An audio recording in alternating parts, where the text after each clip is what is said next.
வணக்கம் பிரியமானவர்களே, இன்னொரு ஆசீர்வாதமான வாரத்திற்கு மேலும் ஒரு புது மாதத்தினுடைய துவக்கத்திற்கு உங்களை நான் இந்த இடத்துல வரவேற்கிறேன். பல திட்டங்கள் நம்ம எல்லோருக்குள்ளாகவும் இந்த இடத்துல இருக்கும். ஆனா அந்த திட்டங்கள் எப்பொழுது செயல்படுத்தப்படுகிறது, நாமும் அதற்கான முயற்சியானதை எடுத்து வைக்கும் பொழுது எல்லோருக்குமே விசுவாசம் என்பது இந்த இடத்துல இயற்கையானதாகவே இருக்கும். நம்புகிற காரியம் நம்மளால இன்னும் பார்க்க முடியாததை, இன்னும் அடைய முடியாததை அடைவோம் என்கிற நம்பிக்கை நம்ம எல்லோருக்குள்ளாக இருக்கு. ஆனா தேவனோடு சேர்ந்து இந்த விசுவாசம் எப்படியான செயலாய் இந்த இடத்தில் எடுத்து வைக்கிறோமோ, அந்த முயற்சி தான் நம்முடைய வாழ்க்கைக்கான பலனாய் தேவனிடத்திலிருந்து நாம் பெறுகிற பதிலாய் இந்த இடத்தில் மாறுகிறது. எனவே நீங்க இந்த நேரம் யார் நிகழ்ச்சியை பார்த்துட்டு இருக்கீங்களோ, பல பிரச்சனைகள் உங்களுக்கு உண்டாக இருக்கலாம். பல சூழ்நிலைகள் தடையாய் கடினமாய் உங்களுக்கு முன்பாக இந்த இடத்துல இருக்கலாம். தேவன் நம்மிடமிருந்து எதிர்பார்க்கிற அந்த விசுவாசமானதை உங்களுடைய செயலோடு ஒவ்வொரு நாளும் எடுத்து வைக்க தயாரா இருப்பீர்களானா, பிசாசையும் நீங்கள் ஜெயிக்கிறவராய் இந்த இடத்துல இருப்பீர்கள். மக்களே, உங்களுடைய வாழ்க்கை அழித்துக் கொண்டிருக்கிற சாபங்களிலும் பிரச்சனைகளிலும் கடினங்களிலும் தோல்வியின் அவமானத்திலும் தள்ளுகிற பிசாசானவனையும் நீங்கள் ஜெயிக்க முடியும். என தேவன் மாறாத தேவனாயிருக்கிறார். அவர் தன் சர்வ வல்லமையான கரத்தினாலே விசுவாசிக்கிற ஒவ்வொருவருக்கும் பதிலானதை கொடுக்கிற தேவனாக இந்த இடத்துல இருக்கார். இந்த பதில் தேவன் உங்களுடைய வாழ்க்கை நிஜமாக்க விரும்புகிறார். பாஸ், இது சாத்தியமா? என்னுடைய வாழ்க்கையில் இருக்கிற செய்வனை பிரச்சனை, என்னுடைய வாழ்க்கையில் இருக்கக்கூடிய சாபங்கள், என்னுடைய வாழ்க்கையில் இருக்கக்கூடிய பல கடினமான சூழ்நிலைகள் மாற்றம் அடைய முடியுமா? என வருஷமாய் நான் இப்படியான பிரச்சனையை தான் சுமந்து கொண்டிருக்கிறேன். மிக சரியாக இந்த நேரம் நீங்க ஒரு சாட்சியை பார்க்க போறீங்க. தன்னுடைய சிறு வயது தொடங்கி அசுத்தத்தின் செயல்களால், ஒரு செய்வனையால் பாதிக்கப்பட்ட இந்த பெண் எப்படியாக தன்னுடைய விசுவாசத்திலே தேவனுக்கு இடம் கொடுத்தவராய் தன்னுடைய வாழ்க்கையின் நிலையானதை மாற்றிக்கொண்டார். இந்த நபர் தன்னுடைய சிறு வயதிலேயே அசுத்தத்திற்கு அர்ப்பணிக்கப்பட்டார். பல விதமான பிரச்சனைகள், செய்வனைகள், சாபங்கள் மக்களுடைய வாழ்க்கை அழித்துக் கொண்டிருக்கிற பட்சத்தில் இந்த நபர் இப்படியான பிரச்சனையில் இந்த இடத்துல விழுந்தார். அதனுடைய பல பிரச்சனையினுடைய விளைவை தன்னுடைய வாழ்க்கையில சந்தித்தார். என்ன நடந்தது? எப்படியாக இந்த சூழ்நிலை உருவாகியது? இவர் எப்படியாக ஜெயித்தார்? சாட்சியை பாருங்கள். மீண்டும் உங்களோட இருந்திருப்பேன். எனக்கு 6 வயசு இருக்கும் பொழுது ஒரு சாத்தானிய வழிமுறையின்படி பிசாசுக்கு நான் காணிக்கையாக கொடுக்கப்பட்டேன்.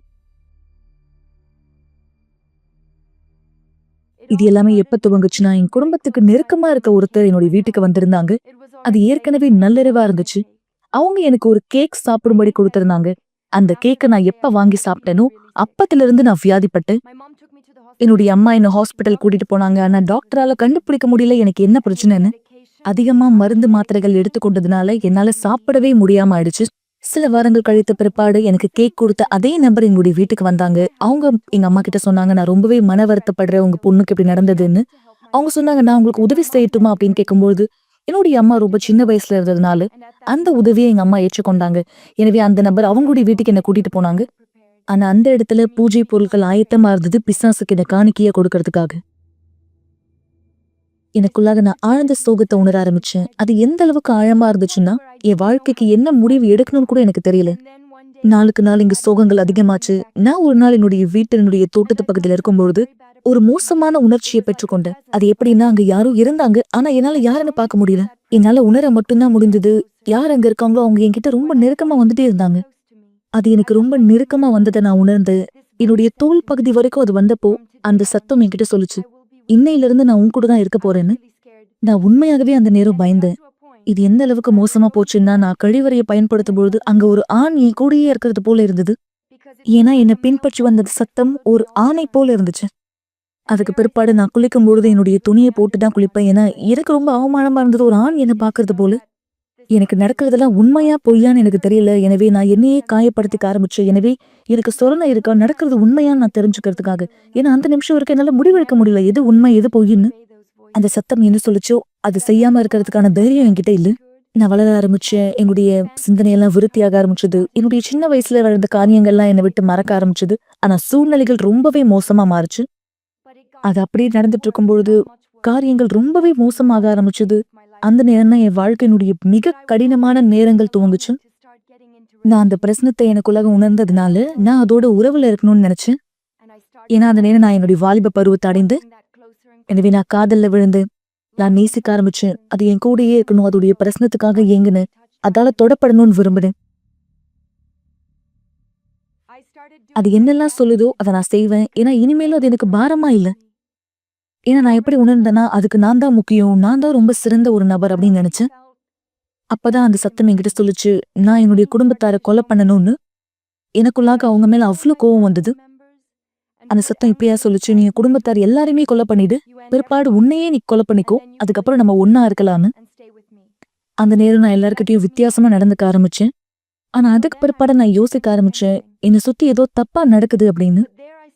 அதுக்கு பிற்பாடு சில புஸ்தகங்களை எடுத்து நான் படிக்க ஆரம்பிச்சேன். நான் படிக்க படிக்க நான் இன்னும் அதிகமா குழப்பம் அடைந்தேன். ஏன்னா அந்த இடத்துல நான் பார்த்தேன், நான் என்ன சந்திச்சேனோ அதே ஒரு புகைப்படம் போல அந்த இடத்துல இருந்துச்சு. நான் நினைச்சேன் இது எல்லாமே என்னுடைய கற்பனை, நானா இப்படி யோசிக்கிறேன் அப்படின்னு நினைச்சிட்டு இருந்தேன். ஆனா எனக்கு தெரியும், வெறும் என்னுடைய யோசனையில மட்டும் அது கிடையாது, அதெல்லாம் என்னுடைய கற்பனை கிடையாது, உண்மையாகவே அது இருந்தது. என்னுடைய தோழி ஒருத்தவங்க சொன்னாங்க, அவங்க வாலிப கூட்டத்துக்கு போயிருந்தாங்கன்னு. அவங்க சொன்னாங்க, நான் யூனிவர்சல் ஆலயத்துக்கு போனேன் அப்படின்னு.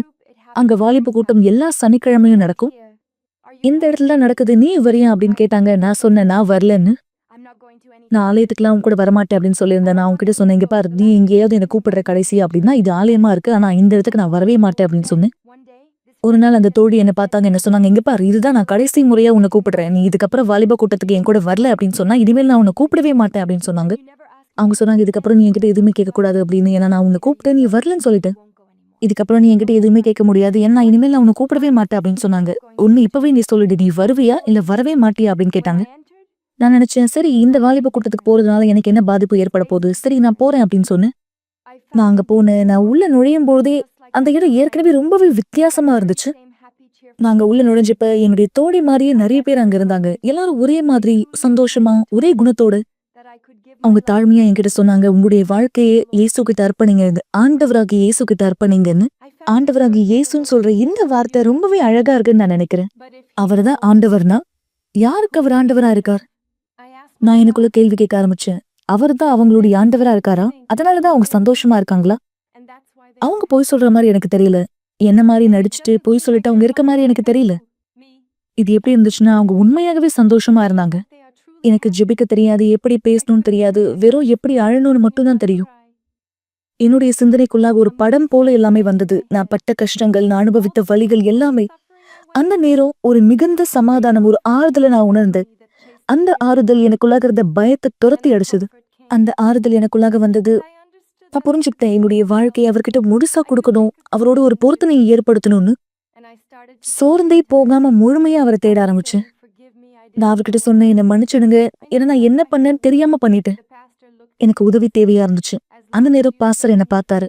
அவர் சொன்னாரு, நீ இப்பனே உனக்காக பரிதாபப்பட்டுட்டு இருந்து உன்னுடைய உணர்ச்சியில நீ இருந்தனா எதுவுமே மாறாதுன்னு சொன்னாரு. பிசாசு உன்னை பார்த்து பரிதாபப்பட மாட்டான், நீ இன்னும் உணர்ச்சியில இருந்து வெளியே வரணும்னு சொன்னாரு.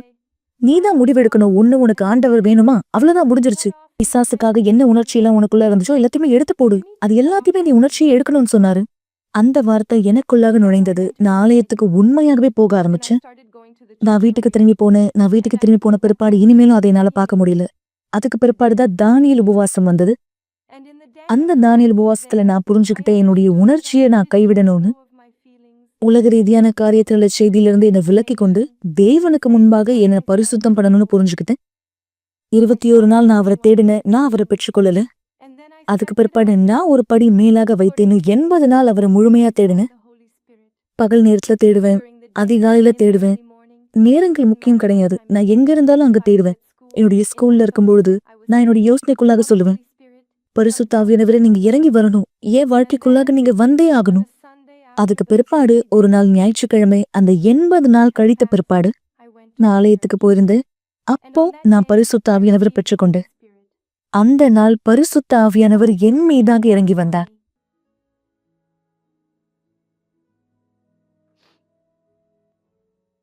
நான் முழுமையாக நேசிக்கப்பட்டதை உணர்ந்தேன். அவரால் நான் கட்டி அணைக்கப்பட்டது போல உணர்ந்தேன். அவரால் பாதுகாக்கப்பட்டது போல. உண்மையாகவே எனக்குள்ளாக முழுமையான சமாதானம். முன்னாடி ஒரு பொழுதும் நான் அனுபவிச்சிடாத இந்த சமாதானம் எனக்குள்ளாக நான் அதை கண்டுபிடிச்சேன். அதுக்கு பிற்பாடு என் வாழ்க்கையினுடைய முழு மாற்றத்தை நான் பார்த்தேன். அதுக்கு பிற்பாடு என்னுடைய பள்ளி பருவத்தை நான் முடித்தேன். நான் வழிகாட்டுதலை கேட்டு ஆண்டவராகிய இயேசு இடத்துல இருந்து எந்த கல்லூரியில போய் நான் சேரணும்னு அவர்கிட்ட கேட்டேன். எந்த பட்ட படிப்பு எடுத்து நான் படிக்கணும்னு அவர் இடத்துல கேட்டேன். அதுக்கு பிற்பாடு வழிகாட்டுதல் வந்தது. என்னுடைய படிப்புக்கு 100% எந்த பணமும் நான் செலவழிக்கல. எனக்கு ஸ்காலர்ஷிப் கிடைச்சது. இது எல்லாத்துலயும் ஆண்டவர் என்னோட இருந்தார். என்னிடத்துல இருந்து பறிக்கப்பட்ட ஒன்று ஆண்டவர் எனக்கு மீண்டுமாக கொடுத்தார்.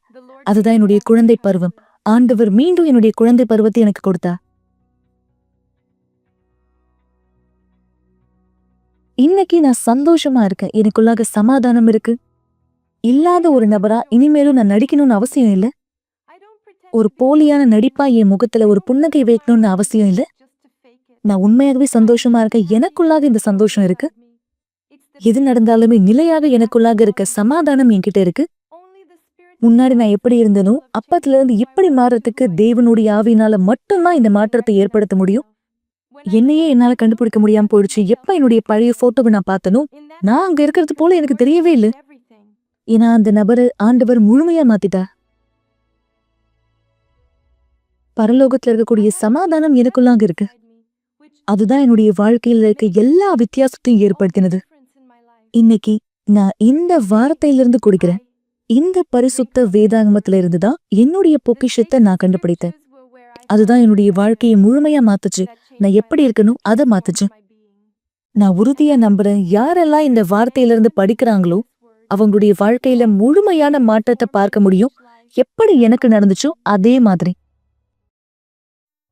நல்லது மக்களையும், நீங்க சந்திக்கிற பிரச்சனை எதுவாக இந்த இடத்தில் இருந்தாலும், உங்களுடைய வாழ்க்கை அழித்துக் கொண்டிருக்கிற சூழ்நிலை என்னவாக இந்த இடத்தில் இருந்தாலும், தேவனோடு சேர்ந்து நீங்கள் அவருடைய சத்தத்திற்கு கவனமாய் செவி கொடுக்கிற ஒருவராய் செயலை எடுத்து வைக்கும்போது பதிலை பார்க்கிறவரா இருக்கீங்க. தேவன் மாறாத தேவனாக இருக்கிறார். மக்களே, கடந்த காலத்திலே வேதாகம காலத்திலே தேவன் யாரா இந்த இடத்தில் தன்னுடைய வல்லமையை மக்களுடைய வாழ்க்கையில வெளிப்படுத்தினாரோ அதே தேவனாய் இன்றும் விசுவாசிக்கிற ஒவ்வொருவருக்கும் பதிலை கொடுக்கிறவரா இந்த இடத்துல இருக்கிறார். பாஸ்டர், நாம் பைபிள்ல பல விஷயங்கள் இந்த இடத்துல படித்திருக்கோம். பைபிள்ல இருந்து பல அற்புதமான காரியங்கள் இந்த இடத்துல பார்த்திருக்கோம். இந்நாட்களில் அப்படியான அதி அற்புதமான காரியங்கள் நடைபெறுவது சாத்தியமா? இந்நாட்களில் தேவன் தன் வல்லமையை இந்த இடத்துல வெளிப்படுத்துகிறாரா? இப்படியான கேள்வி உங்களுக்குள்ளாக இந்த இடத்துல இருக்குன்னா, வேதாகம காலத்துல என்ன அதிசயங்களை செய்தாரோ அதே தேவன் இன்றும் உங்களுடைய வாழ்க்கைக்குள்ளாக வேலை செய்ய தயாராக இருக்கிறார். தேவன் வாக்களித்திருக்க, நான் நேற்றும் இன்றும் என்றும் மாறாத தேவனாயிருக்கிறேன். அவர் உங்களுடைய வாழ்க்கையின் குணமாக்குதலை, விடுதலை, ஆசீர்வாதங்களை, தேவனுடைய வல்லமையினுடைய கரத்தின் பலனை உங்க ஒவ்வொருத்தருடைய வாழ்க்கையிலே வெளிப்படுத்த தயாராக இருக்கிறார். உதாரணத்துக்கு இந்த நேரம் ஒரு வீடியோ நீங்க பார்த்து நான் விரும்புறேன். இந்த பெண்மணி எப்படியாக தன் விசுவாசமானது இந்த இடத்துல செயல்படுத்தினார்.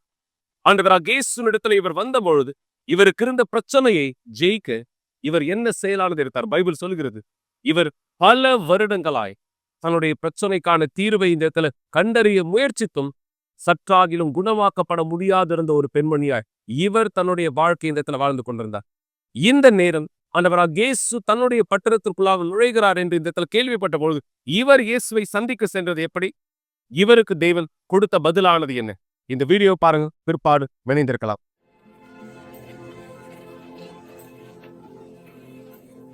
இயேசுவே, இயேசுவே,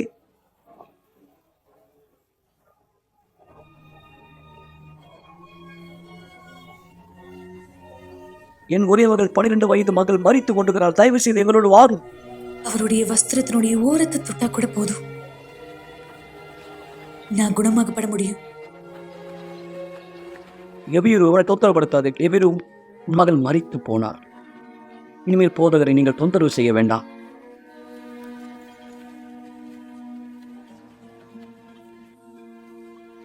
பயப்படாதே, விசுவாசம் உள்ளவனாயிரு, அப்போது அவள் பிழைப்பாள். விசுவாசம் உள்ளவனாயிரு.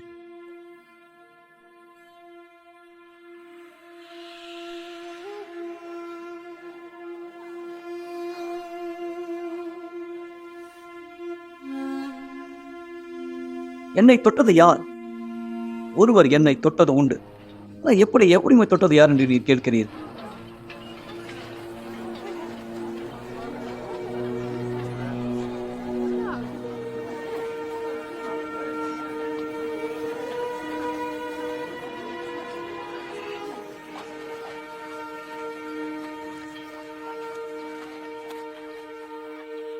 நான் தான்.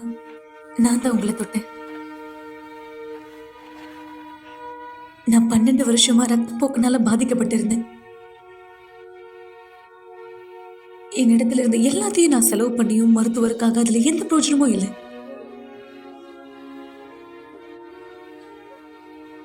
ஆனா எப்போ என்னுடைய விரல்கள் உங்களுடைய துணியை தொட்டதும் நான் குணமாக்கப்பட்டேன்.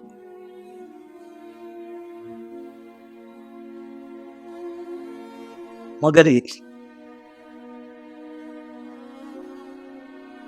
உன் விசுவாசம் உன்னை ரட்சித்தது.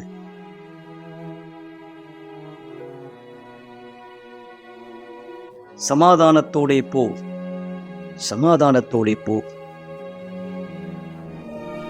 நன்றி.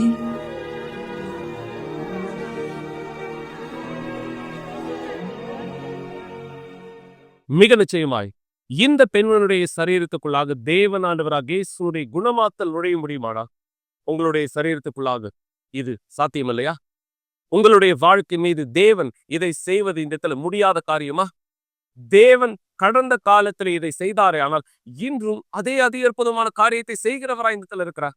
ஆமக்களே, தேவன் இந்த இடத்தில் பல்லாயிரக்கணக்கான வருஷங்களுக்கு முன்பாக இந்த குணமாக்குதலை கொடுத்தவராய் இருக்கிறார். ஆனால் இன்றும் அவர் மாறாத தேவனாயிருக்கிறார். அவர் வார்த்தை ஒரு பொழுதும் அழியாதது. ஆம், அவருடைய வார்த்தை ஒரு பொழுதும் அழியாதது.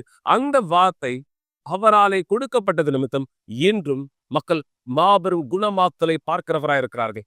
அதனுடைய அதிசயம் இன்றும் நடந்து கொண்டிருக்கிறது என்பதற்கான ஆதாரமாய் உங்களுக்கு முன் நான் இந்த சாட்சி இந்த இடத்துல வைக்க விரும்புகிறேன். மக்களை கவனிங்க. உங்க குடும்பத்துக்குள்ளாகும், உங்களுடைய வீடுகள் எந்த சூழ்நிலையினால் இந்த இடத்துல கட்டப்பட்ட ஒரு சூழ்நிலையா இருந்தாலும், உங்களுடைய குடும்பத்தார் யார் எந்த வியாதியோடு கூட இருந்தாலும், ஒருவேளை நீங்க சிகிச்சை பார்த்துட்டு இருக்கீங்க, அது தவறானது கிடையாது. ஆனா அந்த சிகிச்சையை நீங்க எடுத்தும் சற்றாகிலும் குணமாக்கப்பட முடியாத ஒரு நபராய் நீங்க இருக்கீங்கன்னா, இப்பொழுது விசுவாசம் மட்டும்தான் உங்களுக்கான ஒரே வழி.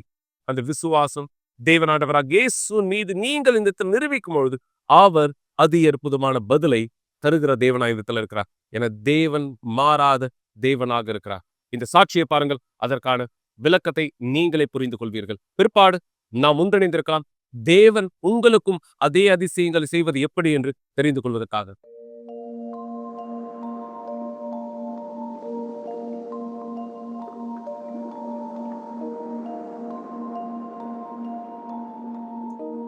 என்னுடைய கனவு எனக்குன்னு ஒரு குடும்பம் இருக்கணும்ன்றது.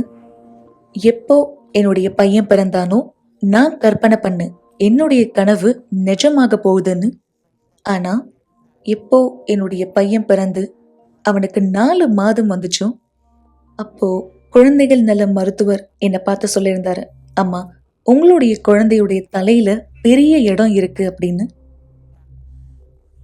இது எப்படி இருக்குன்னா, அவனுடைய வயசை தாண்டி அவனுடைய தலைக்கு பின்னாடி இடம் இருக்குன்னு சொல்லியிருந்தாரு.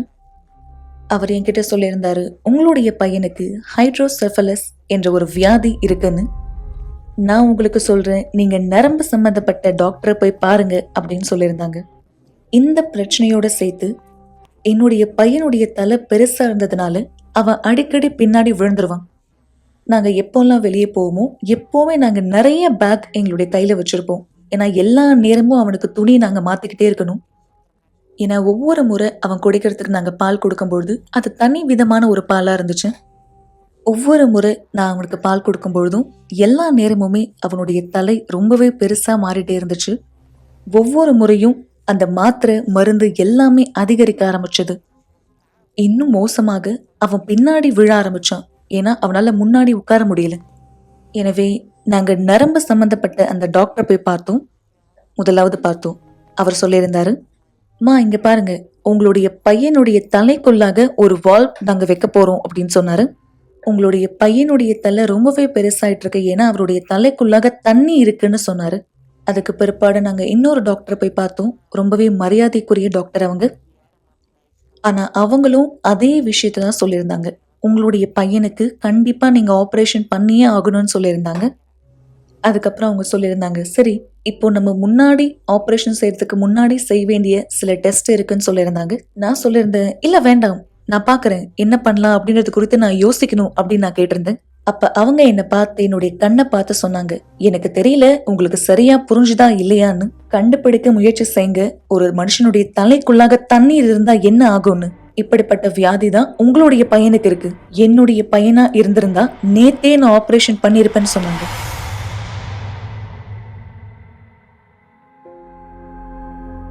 நான் இதை ஏத்துக்கல. ஏன்னா எனக்கு தேவன் யாருன்னு முன்னாடியே தெரியும். அவர் மேல எங்களுக்கு விசுவாசம் இருந்துச்சு. எங்களுக்கு ஏற்கனவே தேவன் யாருன்னு தெரியும். என்னுடைய கனவு எனக்குன்னு ஒரு குடும்பம் இருக்கணும்னு எல்லாருமே நினைச்சாங்க. குழந்தை வளர ஆரம்பிச்சா. அப்ப நாங்க நினைச்சோம், எல்லாருமே நினைச்சாங்க, இவன் வளர்ந்த உடனே கண்டிப்பா பேசுவான், விளையாடுவான், ஓடுவான், நடப்பான். ஆனா எனக்கு தெரியல என்னுடைய பையனால இதை செய்ய முடியுமான்னு. நான் என்னுடைய பையனை பார்த்தேன். ஒரு சின்ன குழந்தையா, ஆனா தலை ரொம்பவே பெருசா இருந்துச்சு. ஒரு குழந்தை, முழுமையா அழகு இல்லாத ஒரு குழந்தை. ஆமா தானே? ஏன்னா அவனுடைய உடம்பினுடைய ரூபம் பார்த்தா அவன் ரொம்ப அழகான ஒரு குழந்தையா இல்லை. அவனுடைய தலை எப்பவுமே வீக்கமா இருக்கும். சில நேரம் வலது பக்கம், சில நேரம் இடது பக்கம். ஒவ்வொரு நாளும் கடந்து போச்சு. ஒவ்வொரு நாளும் ஒவ்வொரு அப்பாயின்மெண்ட்க்கு நான் அவனை கூட்டிட்டு போயிட்டு இருந்தேன். கொஞ்சம் கொஞ்சமா அவன் முன்னேறதை நான் பார்த்தேன். நான் போனேன், நான் போராடினேன், பீடத்து மீதாக போராடினேன். நான் தேவனிடத்துல போராடினேன், தேவனிடத்துல கூக்குரல் செய்தேன், நீதிக்காக கேட்டேன். பிற்பாடு நான் அந்த அப்பாயின்மெண்ட்க்கு போனேன். ஆனா தொடர்ந்து எல்லா விஷயமும் மோசமாயிட்டே இருந்தது. ஏன்னா எனக்குள்ளாக ஒரு நம்பிக்கை இருந்தது. யாராவது ஒருத்தர் சொல்லுவாங்க, இல்ல இந்த ஆபரேஷன் வேண்டாம் அப்படின்னு. 3 பேர் ஏற்கனவே சொல்லிட்டாங்க, கண்டிப்பா உங்க பையனுக்கு ஆபரேஷன் பண்ணியே ஆகணும்னு. ஏன்னா உங்களுடைய பையனுக்கு தலையில பிரச்சனை ஏற்படும், அவனுடைய வாழ்க்கை முழுவதும் பிரச்சனை ஏற்படும் சொன்னாங்க. ஏன்னா அவன் எப்படிப்பட்ட குழந்தையா இருப்பான் அப்படின்னா, பள்ளிக்கூடத்துல அவனுக்கு நிறைய பிரச்சனை வரும். நீங்க அவனை புரிஞ்சுக்கணும். அவன் ஒரு வித்தியாசமான குழந்தை. அவனுடைய தினசரி வேலைகள் வித்தியாசமா இருக்கும். நான் எப்போ என்னுடைய பையனை இப்படிப்பட்ட ஒரு சூழ்நிலையில பார்த்தனோ, நான் கேட்டேன், தேவனே ஏன் ஏன் எனக்கு மட்டும் இந்த மாதிரி நடக்குது? நான் பார்த்தேன், டாக்டர் ஒருத்தருக்கு ஒருத்தர் இந்த பிரச்சனையை வேறு ஒருத்தவங்க மேலே தூக்கி போட்டுகிட்டே இருந்தாங்க. இந்த டாக்டர்கிட்ட போங்க, அந்த டாக்டர் சரி செய்வார். இந்த டாக்டர்கிட்ட போங்க, இந்த டாக்டர்கிட்ட போனால் சரியாகும்.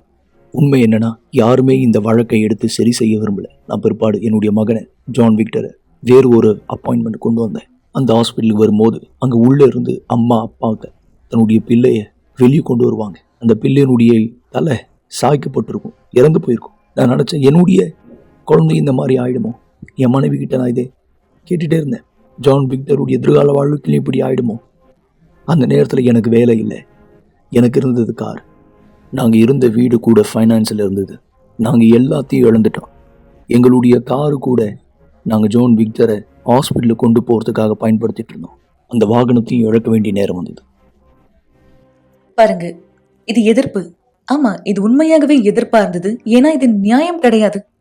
ஒரு குழந்தை, அவனுடைய தலை இவ்வளவு பெருசா, இந்த தலையில அவனுக்கு ஆபரேஷனும் செய்யணும். அவங்க அவனை வால்வ்ல வைக்கணும். அது அவனுடைய தலையில இருக்க தண்ணியை உறிஞ்சு வெளியே எடுக்கும். ஆனா அவனுக்கு 7 வயசான பிற்பாடு மீண்டுமாக இதை மறுபடியும் மாத்தணும். அப்போ இப்ப செய்ய போற இந்த ஆபரேஷன் என்னுடைய பையனுடைய பிரச்சனையை சரிப்படுத்த போறதில்லை.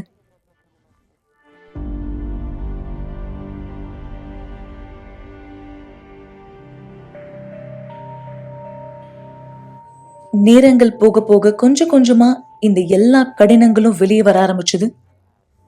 அவனால உட்கார முடியல, அவனால தவழ முடியல. நாங்க அவனுடைய தலையை ஸ்கேன் பண்ணி பார்க்கும்பொழுது அவனுடைய மூளை எந்த பக்கம் இருக்குன்னு தெரியல, முழுசா கருப்பா இருந்துச்சு. அது ஃபுல்லாவே எங்களுக்கு கருப்பா தெரிஞ்சது. ஏன்னா தலை முழுவதும் தண்ணி இருந்தது. டாக்டர் என்னெல்லாம் சொன்னாங்களோ எல்லாத்துக்குமே நான் கீழ்ப்படைந்தேன். ஆனா எனக்குள்ளாக நான் மீண்டுமாக தேவனிடத்துல போய் கூக்குரல் செய்தேன். நான் தேவனிடத்துல கேட்டேன், இன்னும் எவ்வளவு நாள் நான் இங்கேயே இருக்க போறேன்? எவ்வளவு நாள் இந்த சூழ்நிலையை நான் சந்திக்கணும்? எவ்வளவு நாள் நான் முழுசா இங்கேயே தங்க போறேன்? ஏன்னா ஒரு நாளினுடைய முடிவுல தான் அதனுடைய மாத்திரையை எங்களுக்கு கொடுப்பாங்க. இது வெறும் நாங்க ஹாஸ்பிட்டல் போய் அவனை பார்த்து பேசிட்டு வர்றது மட்டும் கிடையாது. அவனுடைய டெஸ்ட் எல்லாமே மெடிக்கல் போர்டுக்கு போகணும். அவங்க சொல்லுவாங்க, ஆபரேஷன் பண்ணலாமா வேணாவா? எப்பொழுதுமே எல்லா நேரமும் இந்த கேள்வி, பண்ணலாமா வேண்டாமா? ஒரே வார்த்தையை திரும்ப திரும்ப கேட்டு நான் சோர்ந்து போனப்ப நான் நீதிக்காக கேட்க போயிருந்தேன். யார் இடத்துல அப்படின்னா, யார் ஒருவரால எனக்கு நீதி கொடுக்க முடியுமோ அவர் இடத்துல. அப்ப நான் சொல்லியிருந்தேன், தேவனே இது நீதியானது கிடையாது. ஒவ்வொரு நாளுமே எங்களுடைய வேலை எல்லாத்தையுமே விட்டுட்டு முழு நேரமும் இந்த ஹாஸ்பிட்டலுக்குள்ளேயே தான் நாங்க உட்கார்ந்துட்டு இருக்கணுமா? என்னவா இருந்தாலும் சரி, முழு நேரமும் இங்கேயே வா. எல்லா நாளும் ஒரே பதில். நேத்து என்ன பதில் வந்துச்சோ அதேதான் இன்னைக்கு, மீண்டுமாக அதேதான் நாளைக்கு. எல்லா நாளுமே ஒரே பதில், எந்த ஒரு மாற்றமுமே இல்லை. எனவே நான் என்ன தேவனுக்கு முன்னாடி வச்சேன். அந்த நேரம் தேவனுடைய வார்த்தையை நான் திறந்து அவர் எனக்கு வெளிப்படுத்தினார். அவர் உண்மையுள்ளவரா இருக்கிறாருன்னு. அவர் எதை வாக்களித்தாரோ அதை செய்கிற தேவனா இருக்கிறார். அவர் சொல்லியிருந்தார், நம்முடைய மத்தியிலிருந்து வியாதியை நீக்கி போடுவேன் என்று. இதுதான் நான் கற்றுக்கொண்ட வார்த்தை. இந்த வார்த்தை தான் எனக்காக தேவனிடமிருந்து வெளிப்பட்டது. அவர்தான் இதை வாக்களித்தாருன்னா, அவர் உண்மையுள்ளவராகவும் இருக்காருன்னா, அப்ப கண்டிப்பா இது என் வாழ்க்கையில நடந்தே ஆகணும். அந்த நேரம் தான் இஸ்ரவேலுடைய சிறப்பு நிகழ்ச்சி வந்தது. நான் இஸ்ரவேல் சிறப்பு நிகழ்ச்சியில கலந்துக்கிறது அது முதல் முறை கிடையாது. ஆனா எனக்கு தெரியும் தேவன் மாத்த போறாருன்னு. ஆனா எனக்கு தெரியல தேவன் என்ன செய்வாருன்னு. எனக்கு தேவன் ஏதாவது ஒண்ணு செய்ய போறாருன்னு தெரியும். ஆனா என்ன செய்ய போறாருன்னு தெரியாது. ஆனா அவர் ஏதோ ஒண்ணு கண்டிப்பா செய்வாரு. நாங்க அந்த நேரம் எங்களுடைய முழு பலத்தை செயல்படுத்தணும். எனக்கு தெரியும் எங்களுடைய வழக்கு தேவனால நியாயம் தீர்க்கப்படும். தேவன் தான் இந்த கடைசி எழுத்தை எங்களுக்காக கொடுக்க போறார். எங்களுக்குள்ளாக அந்த உறுதி இருந்தது. மீண்டுமாக தேவன் எதை வாக்களித்தாரோ கண்டிப்பா நிறைவேற்றுவார். நாங்க பீடத்து மேல ஏறணும். எங்களுடைய குழந்தையை தேவனிடத்துல அர்ப்பணித்தோம். அப்ப நான் சொல்லியிருந்தேன், தேவனே எதுவாக இருந்தாலும் சரி, நீங்களே முடிவு பண்ணுங்க. உங்க மகனை இழந்து போயிடுவோன்ற அளவுக்கு கூட நீங்க தயாரா இருந்தீங்களா? ஆமா, நான் இங்க ஒரு மருத்துவருக்காகவோ அல்ல ஒரு மருந்துக்காகவோ எதற்காகவும் நான் காத்திருக்க போவது கிடையாது. நான் நேரடியாகவே யாரு எனக்கு உதவி செய்ய முடியுமோ அவரிடத்துல போக போறேன். எனக்கு தெரியும் என்னுடைய ஆண்டவர் மட்டும்தான்.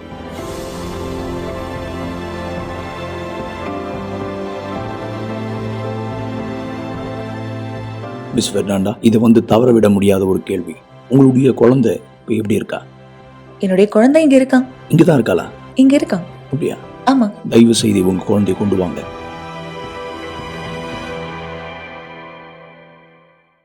எனவே மக்களே, இப்பொழுது நீங்க சொல்லுங்க, இன்று தேவன் மாறிட்டாரா? தேவன் இன்று அதிசயங்களை செய்யாதவரா?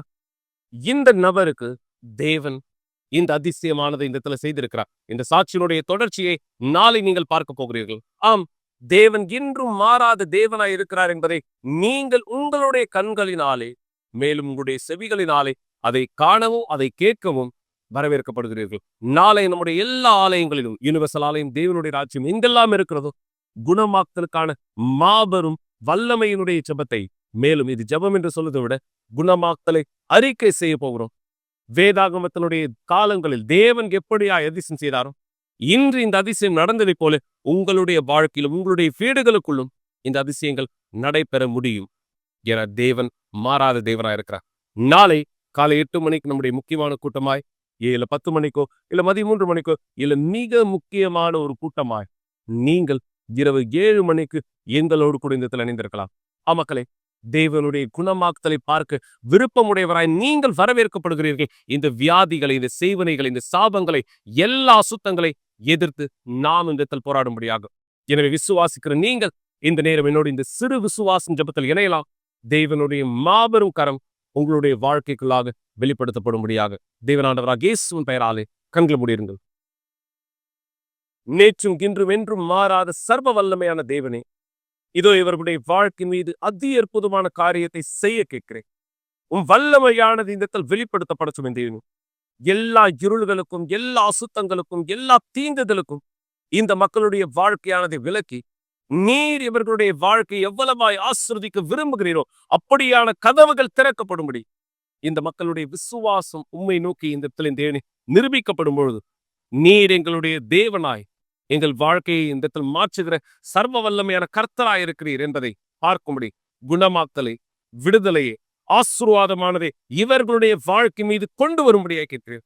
இந்த பதிலை இவர்கள் ஒவ்வொருத்தருடைய வாழ்க்கையிலும் யாரெல்லாம் விசுவாசிக்கிறாரோ இவர்கள் ஒவ்வொருத்தருடைய வாழ்க்கையின் மீதும் அறிக்கை செய்கிறேன். என் தேவனும் சர்வ வல்லவருமாய் இருக்கிற ஆண்டவராக இயேசு கிறிஸ்துவின் பெயராலே ஆமென். தேவனுடைய மாபெரும் பதில் உங்களுடைய வாழ்க்கை மீது நிஜமாக்கப்படட்டும். தேவனோடு முன்னோக்கி செல்லுங்கள். விசுவாசத்தினுடைய சாட்சியாய் நம் ஒவ்வொருவரும் தேவனுடைய பெயரை மகிமைப்படுத்த. மக்களே, தொடர்ந்து எங்களோடு இணைந்திருங்கள்.